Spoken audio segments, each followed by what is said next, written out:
It turns out when a major political party coddles and enables and supports public figures who lie rapaciously and incessantly, and also tolerate threats against those who challenge those lies, that storm of lies and indecency is strengthened and unleashed, and it cannot be controlled. What's up, everybody? It is Brian Lewis once again with the Benjamin Dixon Show, bringing you yet another daily news update. So Jake Tapper blasted Republicans on CNN this morning for coddling and enabling Trump, and that is the least of what they've done, and how it's essentially distorted reality, in my opinion, and has also, in my opinion, completely gutted U.S. legitimacy on numerous issues. So take a look at this first clip here, and then I will be back to give my thoughts.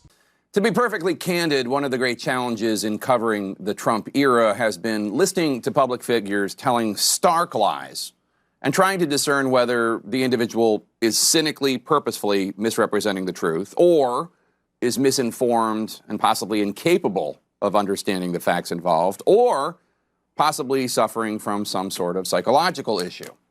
The president delivered a speech on video this week that he billed as the most important speech he's ever made, and what followed was 46 minutes of lies and conspiracy theories. The same evidence-free claims of election fraud that have resulted in the Trump legal team and their allies, the gang that couldn't sue straight, having more than 30 court cases rejected or dropped as of now.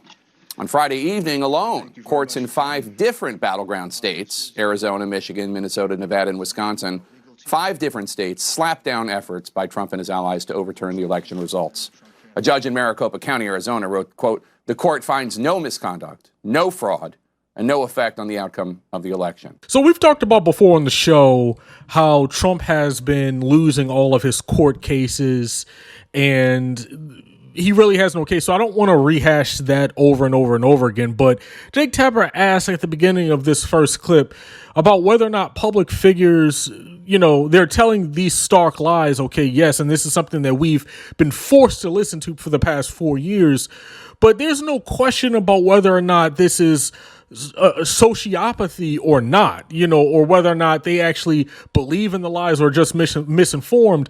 No, a lot of them actually believe the lies. They are misinformed and they believe in lies, which encourages them to do more lying.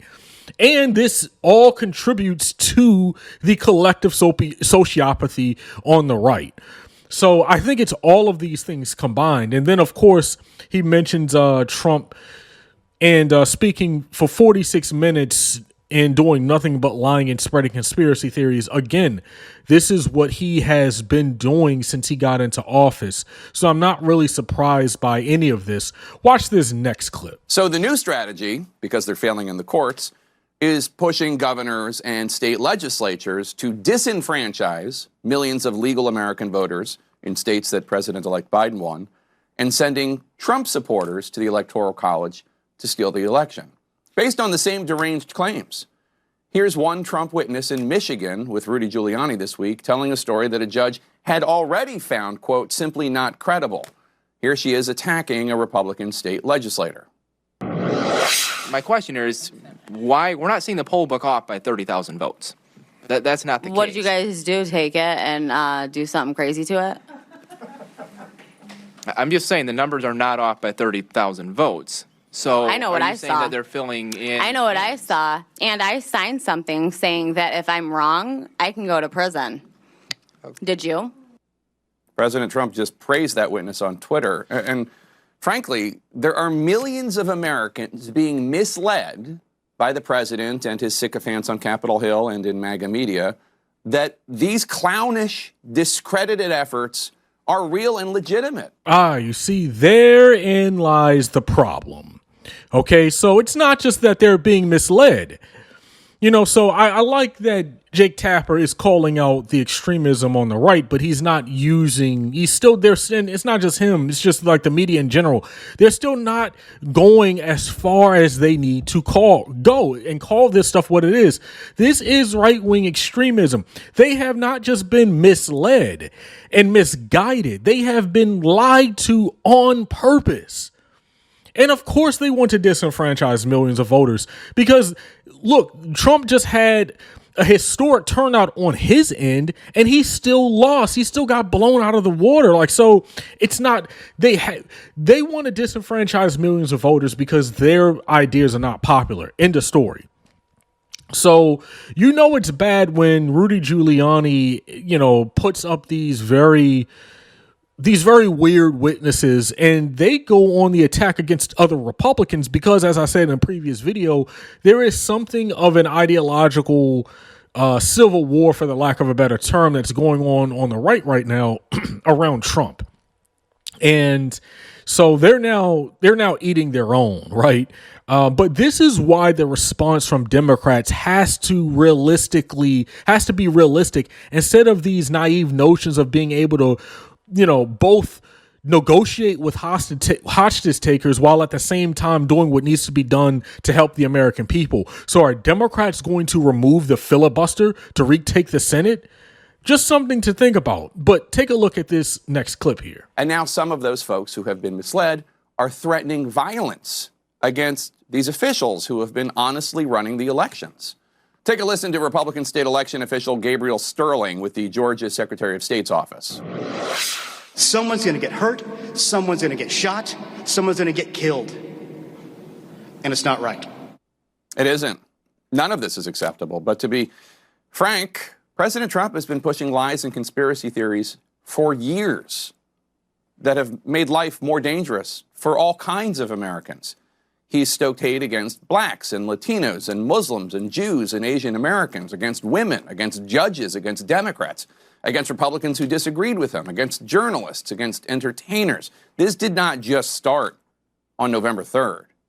It turns out when a major political party coddles and enables and supports public figures who lie rapaciously and incessantly, and also tolerate threats against those who challenge those lies, that storm of lies and indecency is strengthened and unleashed, and it cannot be controlled. Well, you know, there you have it. Obviously, they've been coddled. It's not even just a Trump issue. It's a protection of a certain group, a certain class of people in this country along racial and economic lines.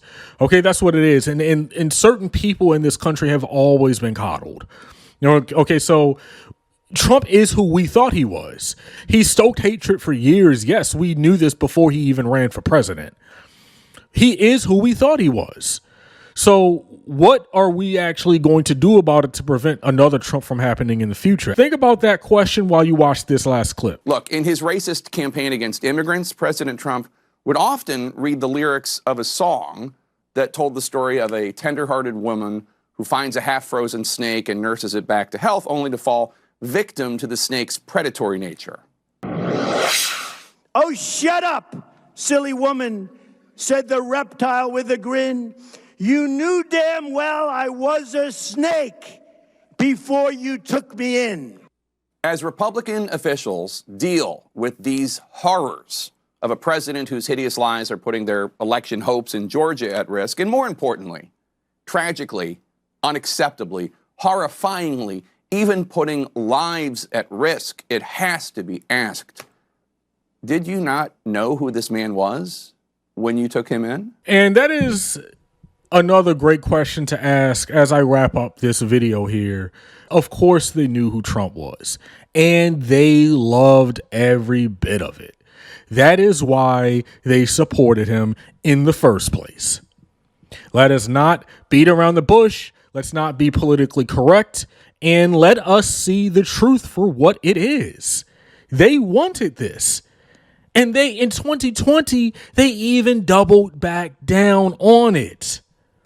So who we put into power matters. And if you want to prevent something like this from happening in the future, you have to take your power as a member of the electorate seriously, or else another Trump is it's not a question of if we're going to get another Trump, but when. So like I said, my name is Brian Lewis, and be on the lookout for my next video.